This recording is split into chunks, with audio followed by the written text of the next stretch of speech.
Dalam banyak kebudayaan, termasuk di kebudayaan Jawa kuno, kita mengenal ada 4 elemen yang ada di dalam tubuh kita, yang juga ada di alam semesta ini, yaitu air, tanah, api, dan angin atau udara.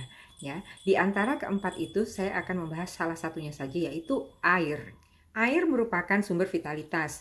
Kita bayangkan misalnya kita memiliki tanaman yang itu karena panas terik kemudian menjadi layu. Nah, ketika kita memberikan air, tak lama kemudian tanaman itu akan menjadi segar kembali, artinya vitalitasnya telah kembali. Di dalam banyak agama dan kepercayaan, air juga digunakan sebagai media untuk penyucian diri. Dibasuhkan kepada bagian-bagian tertentu di tubuh kita sebelum kita memulai suatu ritual atau memasuki sebuah bangunan suci. Artinya, air digunakan sebagai pembasuh dari energi-energi yang negatif. Di mana ada air, di situ ada kehidupan dan penghidupan. Jadi air merupakan sumber rezeki. Dan itu sebabnya di Feng Shui pun air merupakan bagian yang sangat krusial di lingkungan kita tinggal. Bagaimana dengan air yang ada di kehidupan kita sehari-hari? Coba kita cek. Kualitas air yang kita minum pun menjadi sangat penting. Ya, jadi air yang kita minum itu berasal dari mana? Apakah dari air tanah dan bagaimanakah kondisi air tanah tersebut, ataukah dari air pump? Karena air pump sudah melalui proses-proses tertentu dan kemungkinan juga mengandung bahan-bahan kimia tertentu. Saya dari air isi ulang kok, air galon gitu.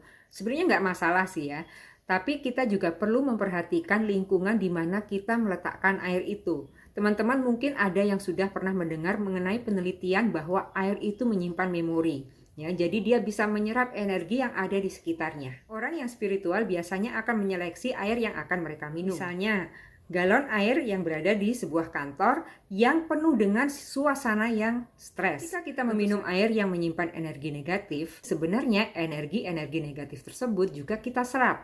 Ya, jadi ketika kita mengakumulasi air yang kita minum atau cairan apapun yang kita konsumsi yang sifatnya negatif, lama-kelamaan energi-energi negatif itu akan mempengaruhi tubuh kita dan emosi kita. Jika kita memiliki kesadaran bahwa air menyerap energi dan menyimpan memori, kita akan berhati-hati bagaimana kita mentreatment air yang akan kita konsumsi. Sebenarnya kita bisa menyisipkan kata-kata positif bahkan doa-doa yang baik ketika kita menyiapkan misalnya makanan atau minuman untuk orang-orang tercinta yang ada di sekitar kita. Jadi mungkin sekarang bisa mulai cek-cek, misalnya kita punya warung favorit nih.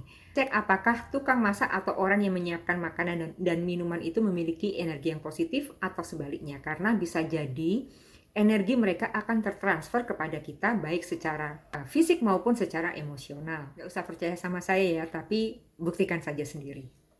Oke?